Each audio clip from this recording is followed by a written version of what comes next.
자, 올해 우리 교회 표어를 다 같이 한번 읽어볼까요? 자, 거룩의 문을 열고 따라하라고 그랬는데 여러분들이 장단을 맞춰서 아주 기가 막히십니다. 여러분의 수준이 좀 당황스럽네요. 제가 생각했던 시나리오랑 좀 달라서 당황스럽습니다. 그만큼 여러분이 잘 마음속에 간직하고 있어서 이제 이런 그렇게 딱 풍짝이 맞았던 것으로 믿고 여러분이 이 말씀을 잊지 않았으면 좋겠습니다. 우리의 삶이 언제나 거룩의 문을 여는 일들이 있어야 우리의 삶의 회복이 일어납니다. 이것은 우리 정체성에 관한 이야기라고 몇 번을 강조했습니다. 우리가 어떤 정체성을 가지고 살고 있는지, 세상 속에서 살고 있지만 우리가 누구인지 잃어버리지 않는다면 우리는 언제나 거룩한 존재로서 우리의 가정과 또 우리의 자신과 교회와 우리 주변을 변화시킬 수 있습니다. 우리가 항상 거룩의 문을 여는 습관을 가지고 회복하는 복된 여러분 되시기를 축복합니다. 자, 지난주 우리는 부활절을 맞이했고 부활절을 통해 십자가로 완성된 교회가 무엇인지에 대한 이야기를 나누었습니다. 십자가는 죄인들이 가지고 있는 이중잣대를 폭로하였습니다. 자신에게는 관대하지만 남에게는 정죄하는 자기중심적인 사고의 모순과 그 모순이 만들어내는 끔찍한 결과, 죄의 결과를 고발한 것이죠. 그런데 십자가는 죄를 고발하는 것에 머물지 않았습니다. 죄를 고발하는 것으로 끝이 난다면 죄인은 심판과 정죄를 당할 뿐입니다.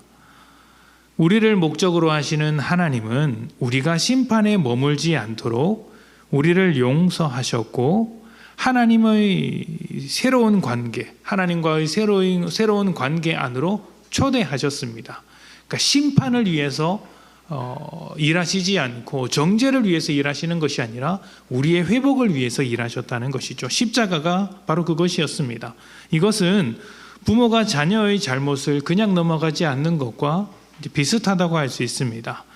부모는 자녀들을 혼내지만 그 혼내는 이유는 용서하기 위해서입니다. 빨리 용서를 구해라. 잘못하지 않겠다고 말해라. 그리고 이 기회를 통해서 너가 더 성장했으면 좋겠다라는 마음을 가지고 있기 때문에 혼을 내는 것이죠.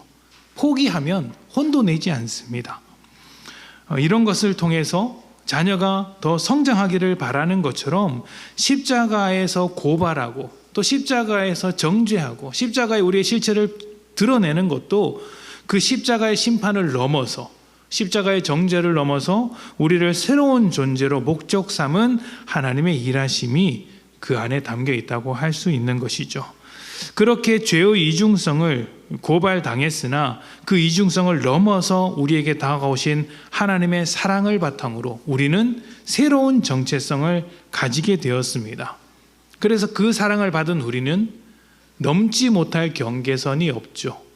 하나님께서 그 죄를 넘어서 하늘과 땅의 경계선을 넘어서 우리에게 오셨기 때문에 그 사랑을 받은 우리는 이 땅에서의 경계선을 허물고 새로운 교회, 새로운 공동체를 만들어 갑니다. 이것이 성경의 표현 그대로 말하자면 원수까지도 사랑할 수 있는 사람이 되는 것입니다. 이렇게 하나님의 놀라운 사랑에 뿌리 내린 공동체가 교회입니다. 오늘은 지난주에 이어서 바로 이 교회에 대한 이야기를 조금 더 나눠보도록 하겠습니다. 에베소서 4장 1절부터 3절입니다. 그러므로 주 안에서 갇힌 내가 너희를 권하노니 너희가 부르심을 받은 일에 합당하게 행하여 모든 겸손과 온유로 하고 오래 참음으로 사랑 가운데서 서로 용납하고 평안의 매는 줄로 성령이 하나 되게 하신 것을 힘써 지키라. 아멘. 자, 1절에 보면요. 너희가 부르심을 받은 일에 합당하게 행하여 라고 되어 있습니다. 앞에서 말씀드린 대로 교회는 죄인을 용서하시며 원수마저도 품는 하나님의 경계선 없는 사랑을 바탕으로 합니다. 우리가 교회로 부름받았다는 것은 바로 이 사랑, 경계선이 없는 사랑이 삶의 전반에 깔려 있어야 한다는 이야기입니다. 그렇게 해서 사랑을 바탕으로 살아가는 삶이다 보니 2절부터 어떤 태도가 나옵니까? 모든 겸손과, 누구 앞에서든 어떤 사람 앞에서든 겸손하는 태도가 나오고 온유한 삶이 되며 오래 참음으로써 사랑 가운데서 서로 용납하는 일이 발생합니다. 놀라운 일이죠. 용납할 수 없는 사람도 품고 용납하라는 이야기를 할 수 있는 것이 우리입니다. 그리고 그런 일로 말미암아 어떻게 되냐면 3절에 보면 성령이 하나 되게 하신 것을 힘써 지키라. 우리가 그렇게 사랑으로 만들어진 공동체이니 그 성령으로 하나 된 사랑의 공동체를 힘써 지켜라 이야기를 합니다. 자, 그런데 여러분, 힘써 지키라는 말이 무슨 말입니까?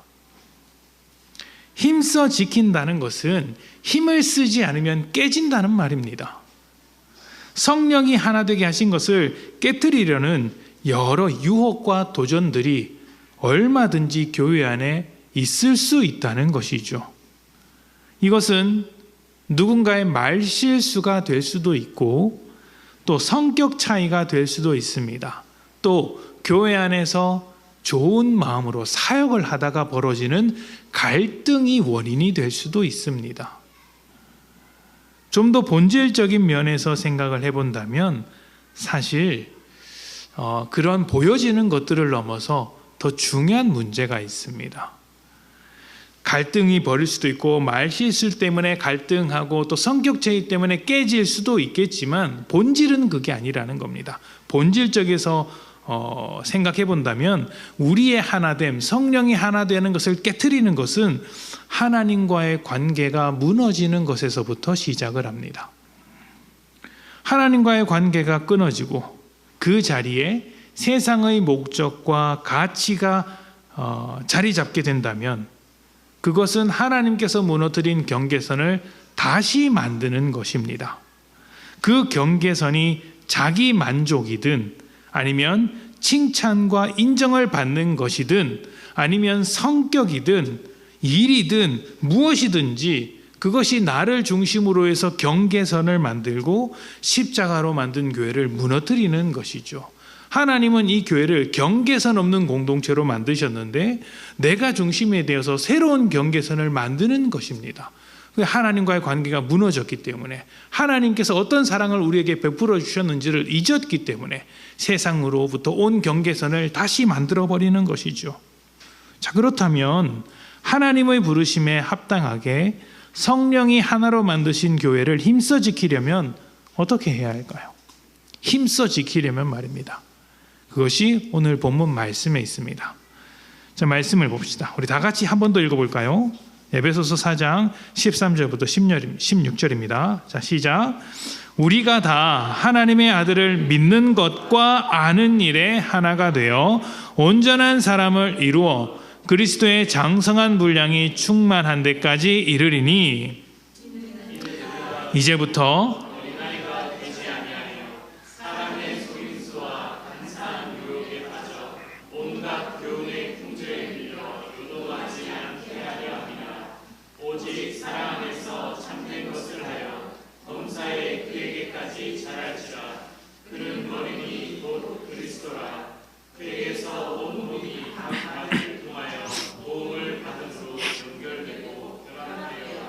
각 지체의 분량대로 역사하여 그 몸을 자라게 하며 사랑 안에서 스스로 세우느니라. 아멘. 자, 14절에 보면 이는 우리가 이제부터 어린아이가 되지 아니하며 라고 합니다. 어린아이는요, 뻔한 거짓말에도 잘 속아 넘어갑니다.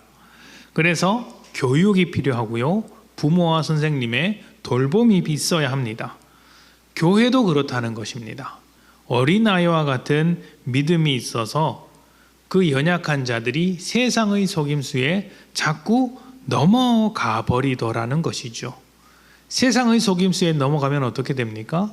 세상의 가치를 쫓아가면서 교회 안에 새로운 경계선을 만드는 것입니다. 교회로 부름받은 자기의 정체성을 잃어버리고 성령이 하나 되게 하신 것을 깨트릴 수 있는 문제가 발생한다는 것이죠. 그러면 그런 사람들이 있을 때 어떻게 해야 합니까?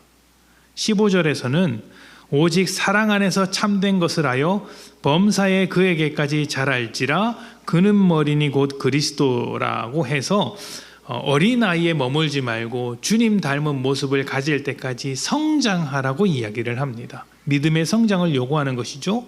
그러면 어떻게 성장할 수 있을까요? 16절에 나옵니다.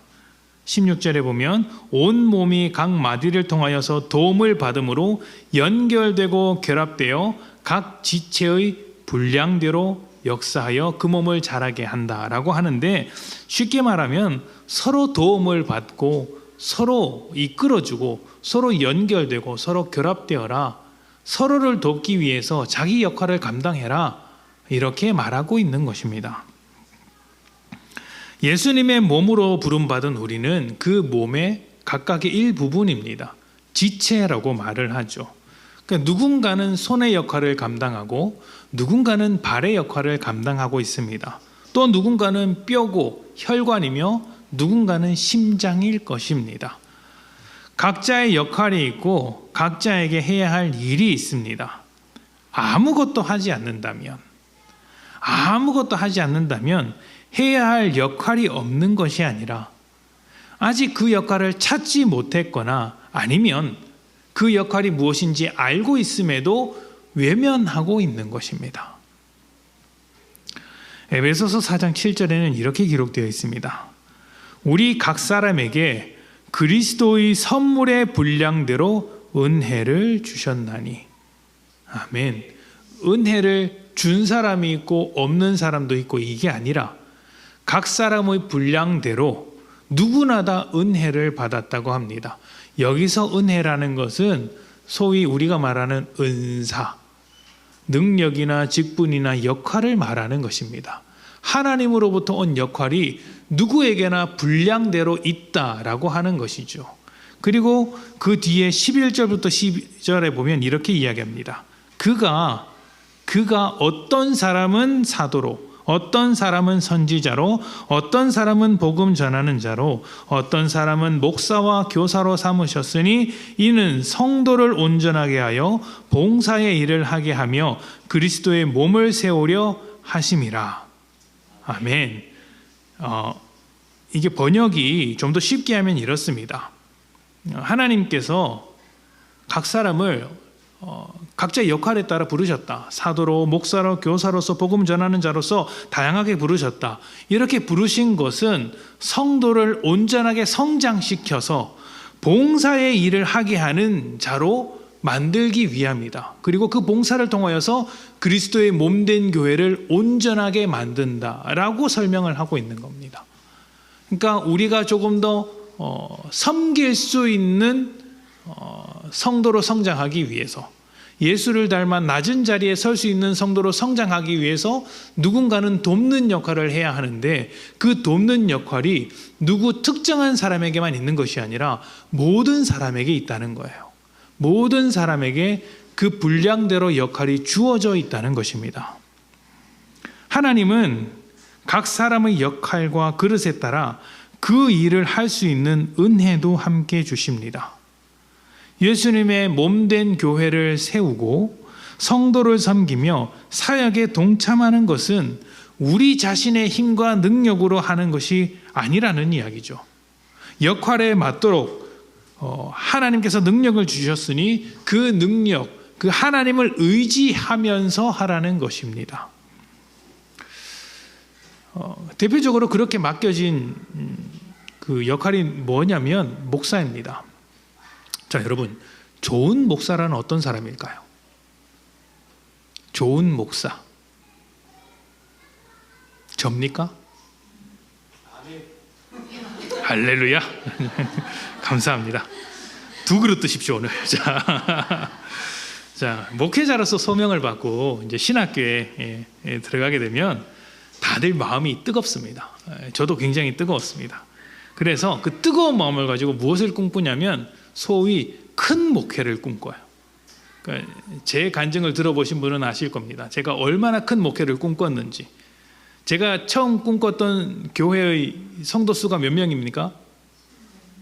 100만 명이었습니다. 100만 명이었어요. 대단한 사람이지 않습니까? 이렇게 주제 파악을 못하는 사람이었습니다. 그래서 가장 힘을 주는 것이 뭐냐면 설교입니다. 그 뜨거운 마음으로 내가 세상을 변화시켜 보겠다, 내가 사람들에게 감동을 주고 시대를 변화시키고 큰 역사를 만들어 보고 싶다고 해서 가장 힘을 주고 정성을 쏟는 것이 뭐냐면 설교입니다. 그래서 설교 잘하는 목사가 훌륭한 목사고, 설교 잘하는 목사가 좋은 목사라는 착각을 하게 됩니다. 착각을 하게 돼요. 근데 시간이 지나면서 좋은 목사에 대한 생각이 달라집니다. 전에는 설교 잘하는 목사였다면 지금은 하나님께서 하시는 일에 방해가 안 되면 좋은 목사입니다. 하나님이 어떤 일을 하고자 하시는데 방해를 안 하면 그게 좋은 목사입니다. 하나님이 주시는 메시지를 잘 전달만 해도 좋은 목사입니다. 그 전달하는 것이 설교일 수도 있겠지만 삶일 수도 있습니다. 그래서 어떻게 해야 합니까? 내가 하나님의 일에 방해가 되지 않도록 말 한마디를 조심하고 행동 하나 조심하는 목사가 설교 잘하는 목사보다 훨씬 더 빛이 나더라는 것이죠. 어떤 목사는 설교의 능력을 가진 사람이 있을 수 있습니다. 또 어떤 목사는 다른 은혜를 받았을 수도 있습니다. 여기에 우열은 없습니다. 모두 하나님께서 부르신 목사의 직분을 가지고 있기 때문이죠. 내가 얼마나 능력이 있느냐는 중요하지 않습니다. 부르신 분이 하나님이라는 것이 중요할 뿐이죠. 그래서 우리는 내 능력으로 사역하는 게 아니라 하나님의 은혜로 하나님의 능력을 의지하여 하나님의 부르심을 따라 사역하는 것입니다. 내가 결과를 내지 못하더라도 내 부르심이 잘못된 것이 아닙니다. 성경의 수많은 선지자들은 결실을 맺지 못하고 죽었던 사람들이 많습니다. 비참하게 죽었습니다. 결과나 성과를 바라보면서 내 부르심을 판단하는 것은 세상의 관점이에요. 세상은 그렇게 판단하잖아요. 얼마 벌었냐, 몇 명 모았냐, 어떤 성과를 냈냐, 이게 세상의 관점이에요. 근데 우리는 누가 불렀냐, 이걸 따지는 겁니다. 하나님께서 부르셨으면 손해봐도 괜찮은 거예요. 손해봐도 괜찮은 거예요. 여러분도 마찬가지입니다. 우리는 하나님의 부르심을 받은 사람으로서 모두 역할을 가지고 있습니다.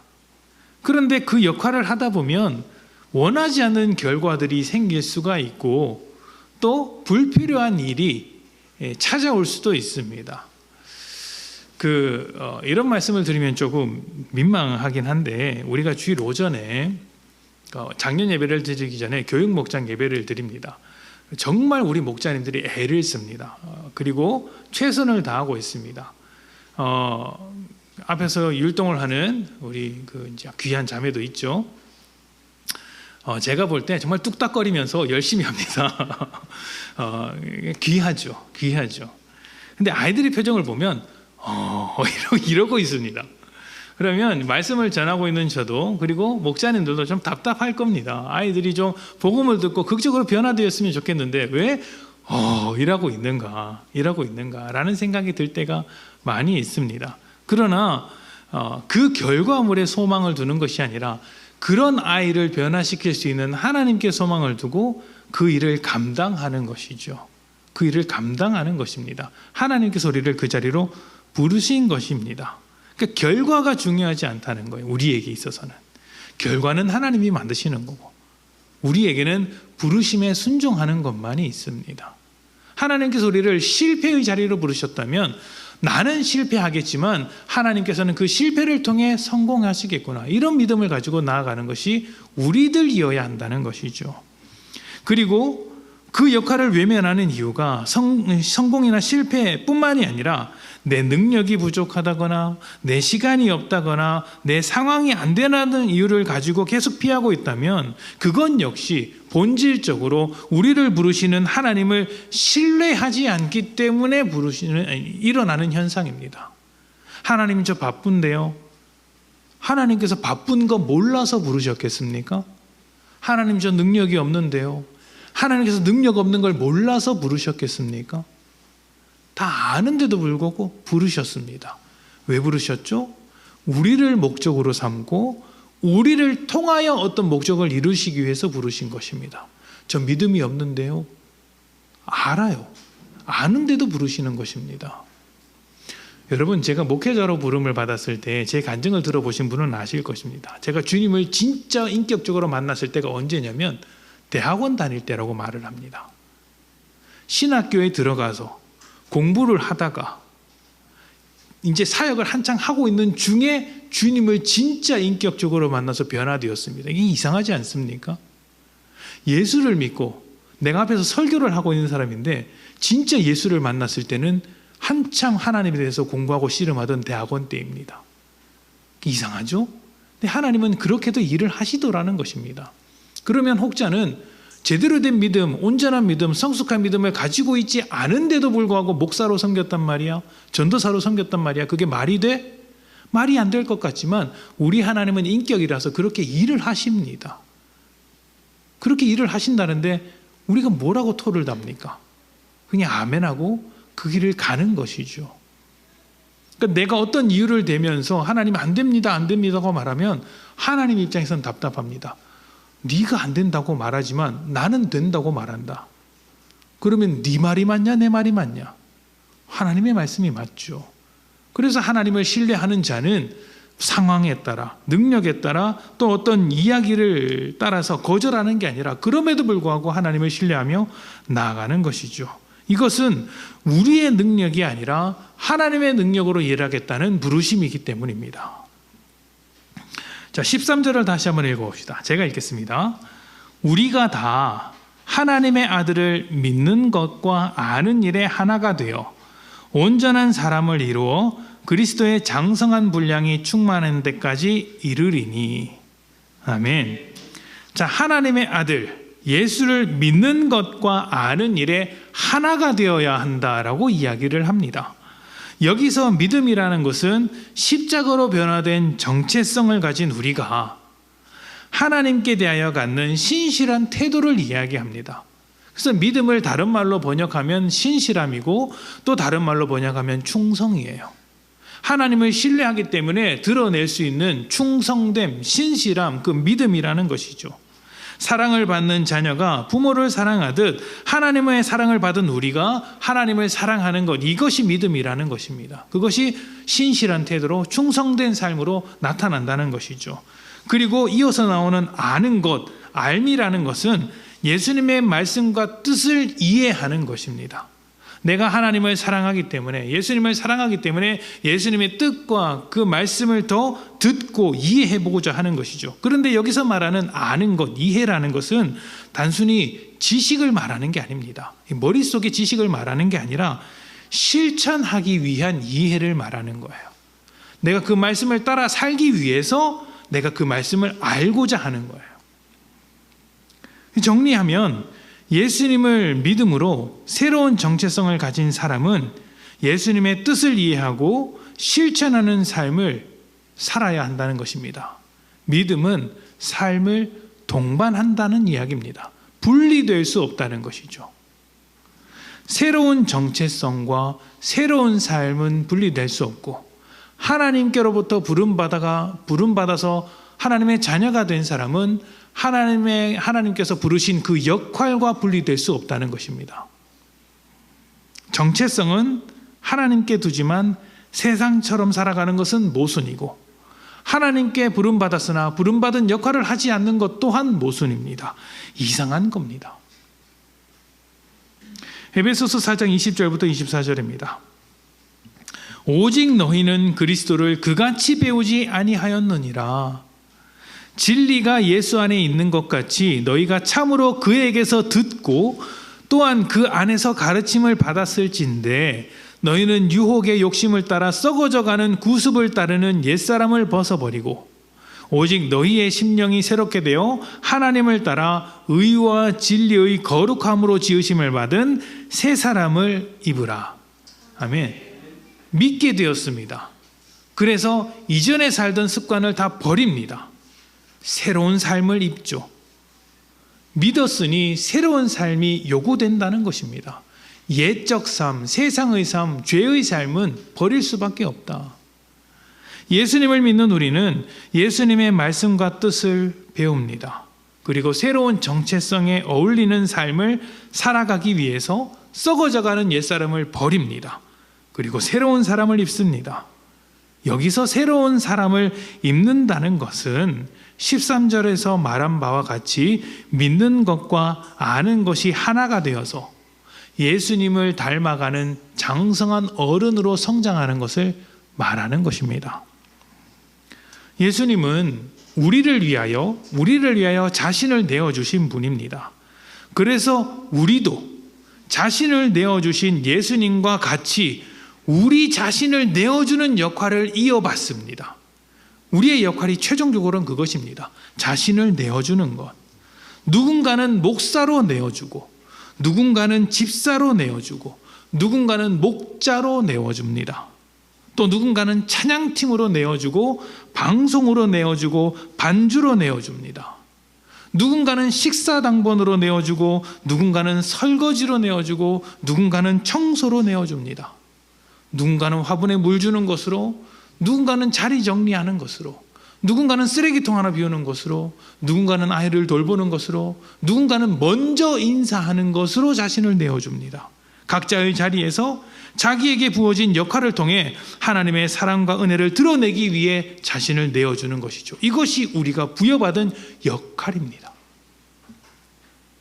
오해하지 말고 들으십시오. 교회는 사랑받기 위한 공동체가 아닙니다.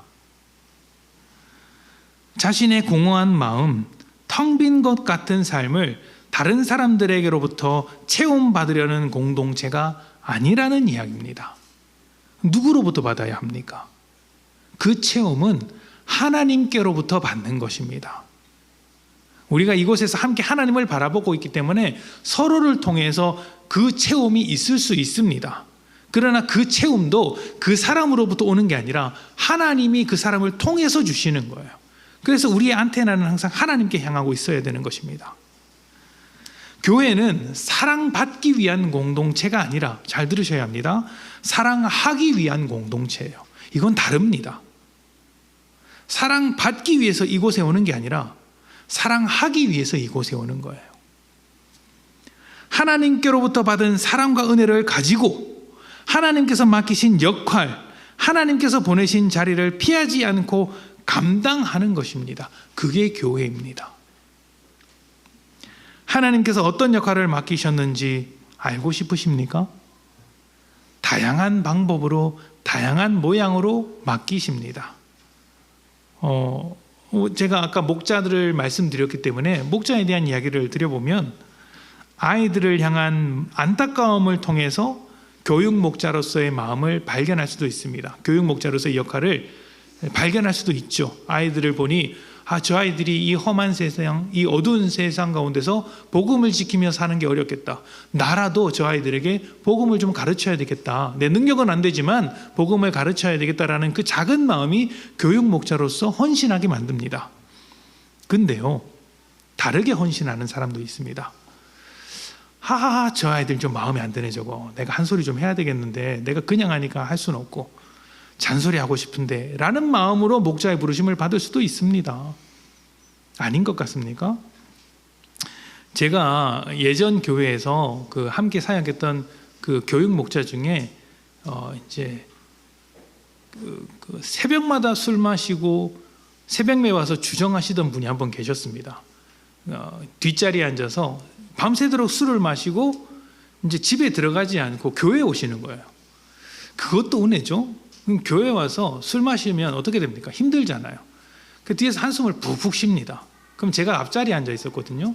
그럼 그 한숨 쉴 때마다 그 술 냄새가 사람들 살을 뚫고 제까지 오는 거예요. 후 하면 냄새가 딱 오잖아요. 그러면 저분이 교회에 왔구나, 이걸 아는 겁니다. 똑같은 시간에 똑같은 술 냄새가 나요. 근데 그분이 나중에 제가 담당했던 그 교육 부서로 오신 겁니다. 오셔서 뭐라고 하냐면, 그분이 이런 이야기를 하세요. 내가 인생을 제대로 살지 못해서 누군가에게 이렇게 살면 안 되겠다는 것을 이야기해야 되겠는데 마침 중등부에서 교사를 뽑더라. 그래서 지원했다라고 합니다. 아이들을 향한 뜨거운 마음 같은 건 없고 그냥 술 마시지 말라고 이야기하고 싶어서 교육 목사를 했다고 합니다. 그분 정말 잘했습니다. 나중에 이제 교회 아주 훌륭한 일꾼이 되었어요. 그분 대전에 유명한 선생님이십니다. 이 방송을 보시면 이제 정체가 거의 아실 텐데 아무튼 그렇습니다. 그러니까 정말 다양한 방법으로 부르시는 거예요. 교회에 들어왔는데 조용하기만 하고 나를 반겨주는 사람 하나 없고 인사하는 사람 하나도 없을 때 우리는 그때도 하나님의 부르심을 발견할 수 있습니다. 왜 인사를 안 하지? 왜 날 안 반겨주지? 왜 모른 척하지? 우리 교회는 사랑이 없네. 이 목사님도 표정이 안 좋더니만 이 교회는 사랑이 없네 라고 말하는 것은 하나님의 부르심을 전혀 이해하지 못하고 있는 거예요. 전혀 이해하지 못하고 있는 거예요. 인사를 안 하고 뭔가 조용하고 알아주지 않는다면 그때 왜 하나님은 나에게 이렇게 부르실까를 생각할 수 있어야 돼요. 어떻게 생각하냐면 하나님께서 나에게 이제 하나님께서 나를 인사하라고 지금 부르시고 계시는구나. 그래서 이런 부족함을 보게 하시는구나. 우리 교회 가운데 먼저 인사하는 사람이 없다면 나를 그 자리로 부르신 것이구나. 이렇게 발견할 수 있어야 한다는 거예요. 인사의 필요성을 아는 능력을 주신 하나님의 부르심을 인정하라는 것입니다. 이해하시겠습니까? 이해하셔야 됩니다. 이런 이야기가요, 사실 굉장히 답답한 이야기입니다. 제가 여러분이 잘 알고 있는 어떤 권사님한테 이런 비슷한 이야기를 한 적이 있습니다. 지금 우리 교회에 나오진 않는데 한때 우리 교회를 다녔던 모 권사님이 계십니다. 이제 집에서 이제 서로 집이라고 하면 안 되는데 이제 서로 이제 이야기를 하다 보면 서로에게 불리하면 신앙 이야기를 꺼내요. 권사님은 그러죠. 목사가 그래서 되겠습니까? 이야기를 하는 겁니다. 그럼 저는 뭐라고 하겠습니까? 40년 신앙을 가지신 권사님이 그러면 되겠습니까? 이렇게 이야기를 합니다. 서로 이렇게 이야기를 하죠. 근데 한 번은 이제 그런 이야기를 합니다. 집안일을 하다 보면 말을 했는데 안 들어서 답답할 때가 있죠. 그래서 이제 뭐 빨래라든지 청소라든지 집 정리라든지 자기 뜻대로 안 되면 이제 좀 역정을 내실 때가 있습니다.